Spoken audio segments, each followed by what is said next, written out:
방어는 아까 중심지, 주변지 그거하고 거의 비슷한 개념인데 변경을 그어놓으면은 그 변경을 따라서 어디서 문제가 발생하든지 달려가서 그거를 처리해야 되는데 그렇게 하려면은 변경을 따라서 그 물샐 틈 없이 방어를 해야 됩니다.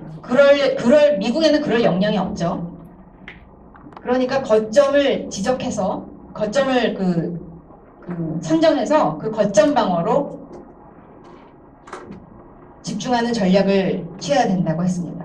그래서 특정 변방 지역은 상실해도 필수 지역 방어를 하는 능력에 손상만 가지 않는다면은 그거를 손실로 보지 않는다라고 생각했습니다. 그게 바로 아프가니스탄부터 한국에 이르는 아시아 대륙이었습니다. 여기는 미국이 설사 잃는다고 하더라도 미국의 국익에 손해가 되지 않는다. 이런 생각이었어요. 그래서 가용수단은 적이 지닌 모든 역량에 1대1로 대응하는 게 아니라 적의 약점에다가 미국의 강점을 응용하는 그런 방식, 비대칭 전략을 강조했어요. 대칭 전략이 아니라.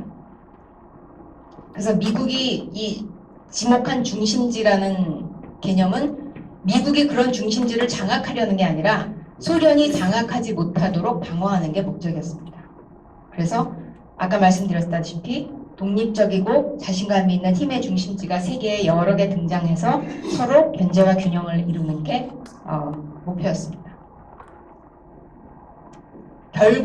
그런데 결국은 심리전도 군사력도 중요하지만 미국의 지닌 체제의 우월성으로 결국은 승리하게 된다. 그리고 사실 그 얘기가 맞았죠. 이런 얘기를 했습니다. 캐넌이 무기 성능을 시험할 상황에 굴복하기보다, 돌려서 얘기했지만 전쟁이란 얘기죠. 전쟁을 하기보다는 설사 30년을 기다리더라도 고통스럽고 분통 터질 정도로 느린 외교라는 장치를 이용해서 크레물린, 소련이 패배하게 만들고 싶다. 이런 얘기를 했습니다. 그리고 결국은 목적을 달성했죠. 본인이 나중에 달성했지만.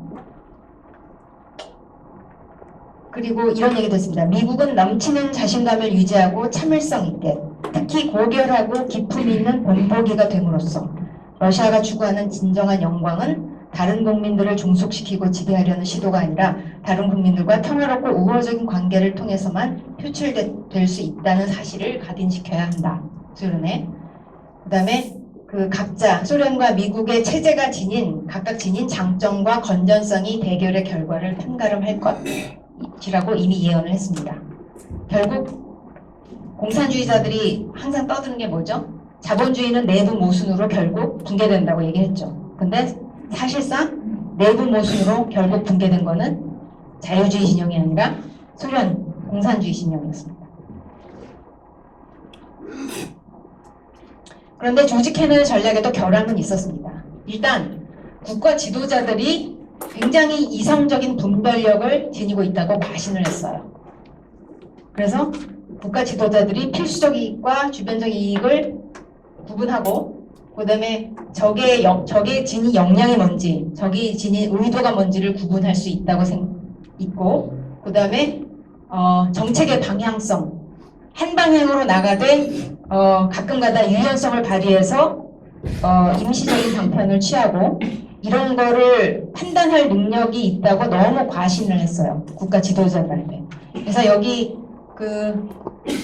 공세 전략을 실천했던 아이젠하워부터 레이건에 이르기까지 여러 행정부들의 실제로 실행한 전략들이 자세하게 나오는데 보면은 굉장히 실수를 많이 하긴 했습니다. 그리고 심리적인 수단으로 목표를 달성하려고 했는데 이 심리라는 거는 긍정적인 심리만 있는 게 아니다. 부정적인 심리도 있죠. 근데 그 부정적인 심리에 대해서 굉장히 간과를 했어요. 심리는 이성적인 정신상태뿐만 아니라 비이성적인 정신상태. 그러니까 이 자유진영이 아무리 경제적으로 그다음에 군사적으로 튼튼하고 확고하고 자신감이 넘쳐도 심리적으로 흔들릴 수가 있죠. 왜냐하면 상대방이 가진 역량이라든가 상대방이 가진 의도를 잘못 파악할 수 있고 선전선동에 넘어갈 수도 있기 때문에. 그런 그 부정적인 심리를 간과했다는 그 결함이 있습니다. 그래서 이성적인 분별력을 너무 고집하다 보니까 비이성적인 공포심이 주장될 가능성을 너무 간과했고, 그리고 비이성적인 공포심이 주장되면은 전쟁으로 이어질 수도 있죠.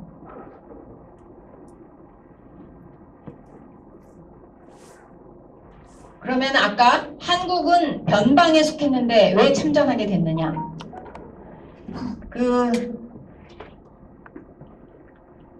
한국전이 일어나기 직전에 중국이 공산화됐죠. 중국이 공산화되고 그 다음에 2차 대전 때 영국의 챔벌레인 총리가 나치 독일과 불가침 조약을 맺었는데 뮌헨에서 불가침 조약을 맺고 나서 나치가 그 계약을 파기하고 약속을 파기하고 동유럽을 침공을 했죠. 그래서 그 트라우마가 있었습니다. 트루먼이 미국의 그 지도층이. 그래서 사소한 힘의 균형 변화만으로도 국제관계 구조 전체가 흐트러질 수 있다. 이런 두려움을 갖게 됐어요.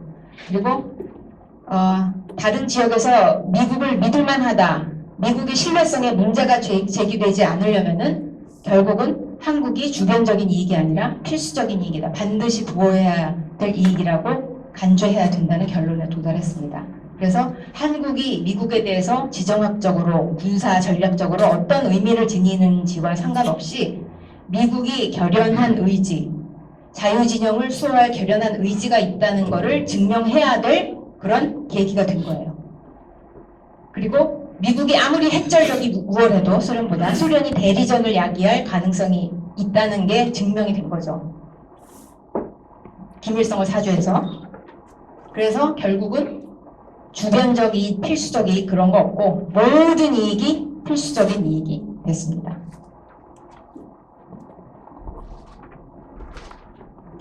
그래서 이런 봉쇄 전략은 1947년부터 소련이 붕괴될 때까지 미국의 대소련 정책을 상징하는 단어가 됐습니다. 제가 지금도 계속되고 있다고 말씀드리겠지만, 그래서 루즈벨트 이후에 트루먼, 그 다음에 아이젠하워, 케네디, 린든 존슨, 그 다음에 닉슨, 카터, 레이건 등은 소련의 공산주의 확산을 막은 냉전의 전사들입니다. 근데 이 사람들이 캐논의 전략을 그대로 적용한 게 아니라 약간 자신의 취향에 따라서, 자기 성향에 따라서, 그리고 당대에 처한 상황에 따라서 약간씩 변형을 했어요. 그렇지만 캐논이 애초에 수립한 청사진에서 큰 그림에서 완전히 벗어난 지도자는 없었습니다. 근데 대충 이렇게 보면은 공화당 대통령들이 미국이 역량에는 한계가 있다.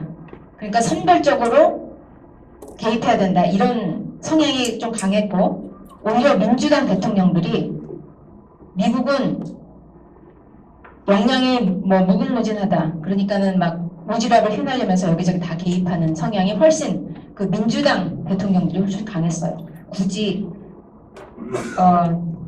단순화를 하자면. 그래서 아이젠하워 대통령은 뉴룩, 새로운 모습이라는 정책을 펼치게 됩니다. 한국 전쟁에서 중공군이 개입해서 미군이 고전했다고 생각을 했어요, 이 사람은. 그래서 적이 선택하는 시간과 장소가 아니라 미국이 선택하는 시간과 장소에서 소련과 대결해야 된다고 생각했습니다. 그리고 적의 공격에 핵무기를 이용하는 대량 보복 전략을 수립했습니다. 그렇지만 미국은 적이 무력을 사용하거나 하겠다고 위협하는 곳이면 어디라도 달려가 방어할 정도로 강하지는 않다. 이런 입장을 항상 견지하고 있었어요. 물론 대외적으로는 공산주의자들이 꿈틀거리기다 하면은 박살을 내놓겠다 이렇게 얘기를 했지만, 그리고 미국은 세계 지도자가 될 생각이 없다. 그저 미국의 생존에 필수적인 다양성을 수호하려면 세계 지도자 역할을 할 필요가 있다. 이런 생각을 했습니다. 그 다음에 케네디 존슨은 유연한 대응이라는 전략을 들고 나왔습니다. 아이젠하워는 당시까지만 해도 최고령 대통령이었어요. 그리고 케네디는 최연소 대통령이었습니다. 당선된. 그래서 전임 대통령하고 여러 가지로 차별화할 필요성을 굉장히 많이 느꼈습니다. 그래서 아이젠하워 대통령은 핵무기에 과도하게 의존했는데 그런 비대칭 전략은 다양한 도전에 적절하게 대응하기 불가능하다. 그래서 대칭 전략을 썼습니다. 그러니까는 소련이 뭐 하나 역량을 개발하거나 갖고 있으면은 미국도 개발해야 되고 그런 식으로 하나하나에 다 대응을 해야 된다고 생각했어요. 그래서 굉장히 물자가 많이 동원되겠죠, 그럼. 그래서 케네디가 한 말이 전면전이든 제한전이든 핵전쟁이든 재래식전쟁이든 대규모든 소규모든 모든 전쟁을 억제해야 한다. 이렇게 얘기를 했습니다. 그리고 베트남전에서 게릴라전을 수행하기 위해서 특수부대 그린베럴도 창설을 했고 그리고 케네디 대통령이 암살되고 나서 린든 존슨이 대통령직을 이어받아서 케네디가 추진했던 정책을 그대로 추진했습니다. 물론 케네디가 살아있었다면 린든 존슨과 똑같이 정책을 실행했을지 그건 모르는 거죠. 어쨌거나 그 케네디가 추진했던 정책에서 기조가 바뀌지는 않았습니다.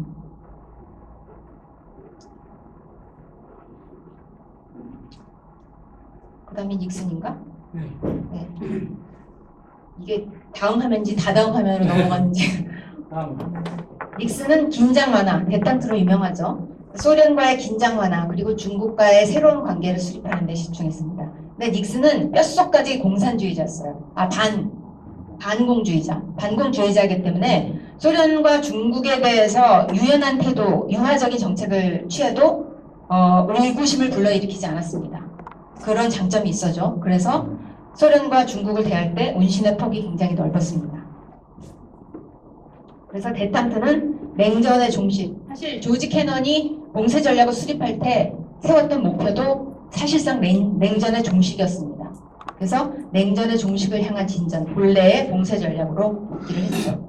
그리고 닉슨이 하야한 다음에 하야했죠. 그 워터게이트 사건으로. 그 다음에 포드 행정부가 끝나던 1970년 무렵에는 아까 말씀드린 그런 대칭 전략, 비대칭 전략, 지금까지 해온 전략들이 모두 한계가 노출됐습니다. 그래서 이제 새로운 전략이 또 필요할 때가 왔죠. 그래서 카터는 뭐 언급할 가치도 없습니다.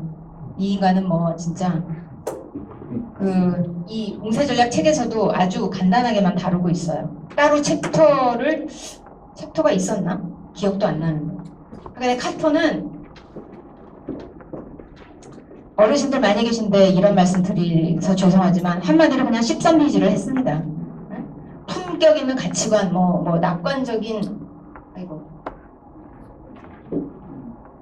낙관적인 역사관에 기초한 대소 전략 뭐 이런 견소리를 왈왈왈. 그래도 임기 3년째는 조금 정신을 차려서 과거의 공세 정책으로 회귀를 하긴 했습니다. 징집제도를 부활하고 그 다음에 정보 수집 역량을 강화하고 국방비도 증액하고. 근데 뭐 때는 늦었죠. 그래서 백악관에서 쫓겨나고 그 다음에 그 전에 닉슨 대통령이 아이젠하워 대통령 하에서 부통령을 했었어요. 1953년 11월에 그래서 이승만 대통령을 방한을 해서 이승만 대통령을 만났습니다.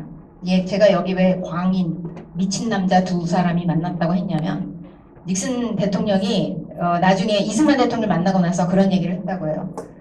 그 이승만 대통령을 만나고 나서 이 이승만 대통령은 누구를 만드는지 자기가 어떤 언행을 할지 예측 불가능하게 만드는데 귀재였다고 합니다. 그래서 이 노인한테 자기가 배운 게 많다.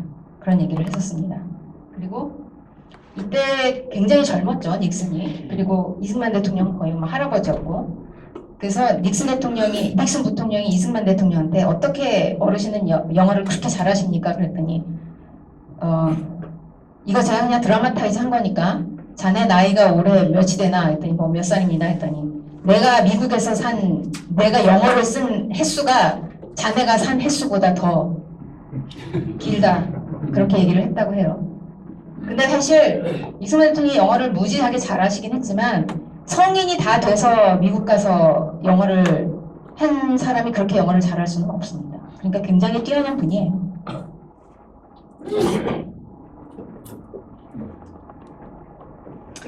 그리고 드디어 냉전의 마무리 투수 레이건이 등장을 합니다.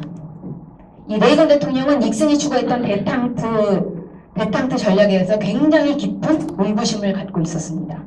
그래서 그리고 이 레이건 대통령이 뭐 할리우드 출신 이류 배우다 그래서 보좌관들이 다 일을 하고 레이건은 맨날 꾹뻑꾹 졸고 주정부리나 먹고 뭐 이런다는 그 비아냥을 많이 받았는데 사실은 레이건이 보좌진보다 자신이 직접 봉쇄 전략을 구축을 했습니다.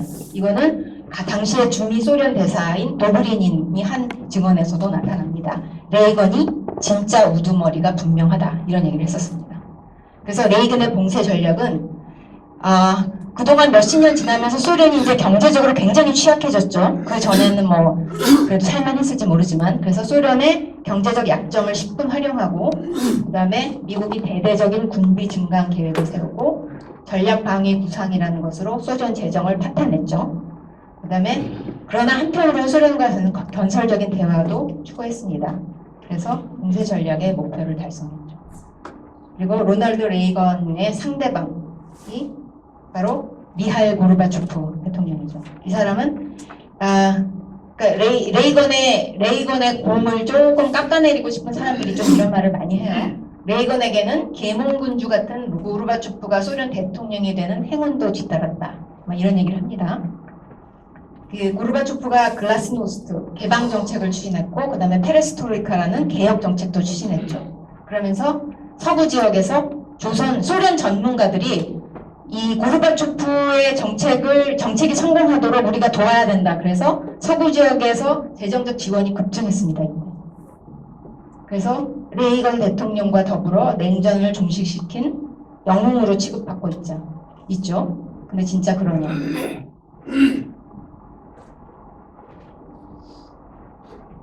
이 책이 올해 나온 책입니다. 블라디미르 부콥스키라는 소련 반체제 인사가 1990년 중반에 쓴 책이에요. 여기서부터는 그 존 루이스 게비스 그 박사의 책에 나오는 게 아니라 제가 정리한 겁니다.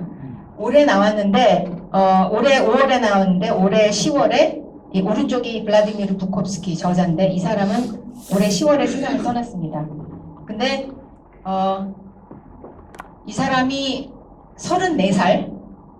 34살일 때 서방으로 망명했는데 망명하기 전까지 12년을 강제 노동 수용소와 교도소에서 보냈어요. 소련에 반대했다는 이유로. 그래서 세상에 제정신인 사람이라면은 소련 체제에 반대할 수가 없다. 그래갖고 교도소에 있을 때 향정신성 약물을 강제로 주입당하기도 하고, 그 다음에 12차례 단식 투쟁을 했고 수감돼 있을 때, 그래서 튜브로 강제로 영양분을 주입당하고 막 이런 일을 겪었습니다. 그래서 76년에 서방으로 망명해서 그때 칠레의 공산주의자가 아마 그 자유진영에 억류돼 있었는데 맞교환하는 조건으로 서방 지역으로 추방을 당해서 망명을 했습니다. 근데 망명한 다음에도 소련 체제를 무너뜨리기 위한 활동을 계속했어요. 레지스탕스 인터내셔널이라는 조직을 만들어서. 근데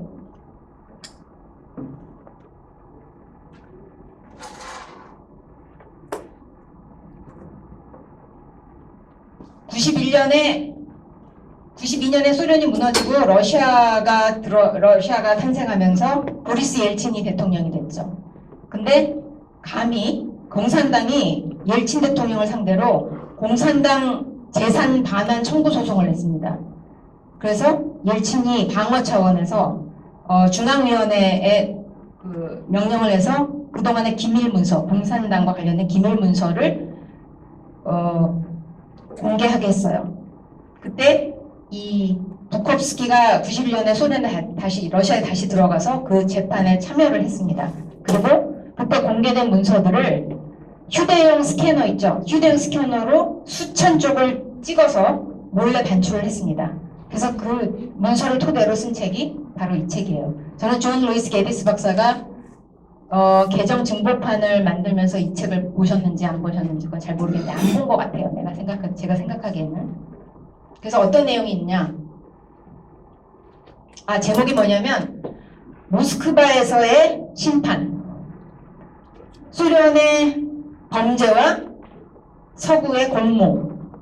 서구의 소련 전문가들, 그다음에 그 보통 우리가 말하는 쓸모 있는 바보들 있죠. 응? 소련을 도와야 된다 이런 유화 정책 쓰는 사람들, 그 사람들이 공모했다. 소련이 이런 반인륜적인 범죄를 저지르는데 그런 내용입니다. 그래서 어떤 내용이 있냐면 대탕트에 대한 레이건의 의구심은 맞았다. 소련은 대탕트 할 생각이 없었다는 얘기죠. 그리고 대탕트는 그냥 겉으로만 유화적인 제스처를 취하고 소련의 뒤로는 소련의 힘을 증진시키고 서구의 여론과 서구의 정보들을 조종하는 기만 술책에 불과했다. 그리고 레이건 대통령이 그 소련이 그 중부 유럽인가에 SS-20 미사일을 배치했을 때 레이건이 거기에 맞서는 정책으로 퍼싱2하고 크루즈 미사일을 유럽에 배치하려고 했는데 그거에 대해서 서구 진영에서도 뭐 전쟁광이다 그러고 굉장한 비난이 일었어요. 그런데 바로 그다음에 그 우리 북한 전문가들 뭐 나와갖고 북한에 무슨 온건파, 강경파 뭐 이런 개소리를 하죠. 제가 보기엔 그거 개소리일 겁니다. 왜냐하면 소련도 마찬가지였어요. 소련에 뭐 매파, 비둘기파, 강경파, 온건파가 있는데 그 서구의 소련 전문가들은 우리가 온건파를 지원해서 그들의 세력을 확장시켜야 된다, 막 이런 주장을 했죠. 그래서 서구에서 차관을 제공하고 뭐 지원을 굉장히 많이 했습니다. 비둘기파가 복세해야 된다, 뭐 이런 미명하에. 근데 사실은 이게 서구로부터 차관과 보조금을 받아내기 위한 기만 술책에 불과했다는 거죠. 소련 크레물린에는 매파, 비둘기파 그런 거 없었다는 얘기입니다. 그리고 고르바초프는 역대 소련 대통령 중에서 가장 기만술이 뛰어난 달인이었다고 폭로를 하고 있습니다.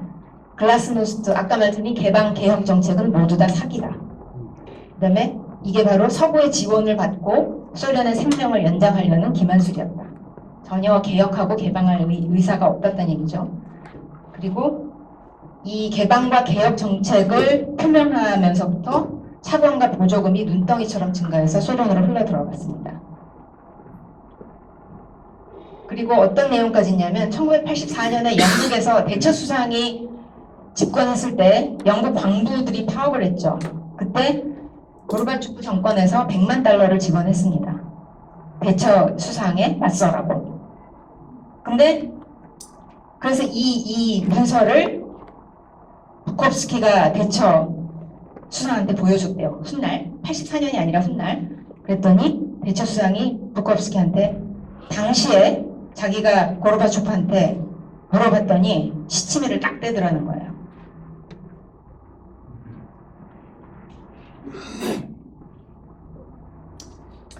그래서 이 사람이 하는 얘기가, 이 사람은 평생 소원이 소련의 반인륜적 범죄를 저지른 지도부와 체제를 심판대에 올리는 게 평생 소원이었는데 소원을 이루지 못하고 눈을 감았습니다. 이 사람이 하는 말이 독일 나치는 뉘른베르크 재판을 통해서 나치 전범들을 처벌했기 때문에 과거사를 정리하고 미래로 나아갈 수 있었는데 소련 같은 경우에는 소련이 붕괴되고 러시아가 들어서면서 그냥 묻혀버렸죠. 아무도 그 뉘른베르크 나치 전범들처럼 처벌을 받지 않았습니다. 그래서 반인륜적 범죄를 청산하는 데 실패하고 러시아가 들어섰죠. 그리고 그런 소련의 그런 반인륜적 집단으로부터 결코 자유롭지 않은 KGB 출신인 푸틴이란 또 다른 독재자가 들어섰습니다. 그래서 푸틴이 지금 어떤 변화를 추진해도 그것은 사기극에 불과하다. 이 사람이 이렇게 얘기를 하고 있어요. 그래서 이렇게 반인륜적인 범죄, 도덕적인 청산을 하지 않고 러시아가 들어섰기 때문에 이제 러시아 국민들은 무엇이 옳고 그른지, 무엇이 정상이고 비정상인지 가늠할 기준이 없어졌다고 합니다. 그래서 최근이 아니라 이 책에 담긴 어느 그 여론조사 기관이 조사한 거에 따르면 조사 대상자 러시아인의 51%가 스탈린을 존경하고 있습니다. 아직까지. 그리고 70%가 스탈린 통치 31년이 긍정적이었다고 평가를 하고 있습니다. 제가 이 얘기를 왜 드리는가 하면 우리도 탄핵에 대해서 바로잡지 않고 가면은 서서히 이렇게 무너지게 됩니다.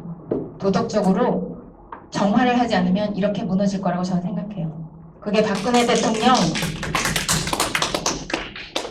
70 다 돼가는 노인 한 명의 몸뚱이를 묻는 게 아니라 법치와 그 다음에 적법 절차와 그 다음에 법 앞의 평등과 그리고 이 원칙들로 보호되는 개인의 자유가 다 함께 매장되는 겁니다. 알아서들 하세요.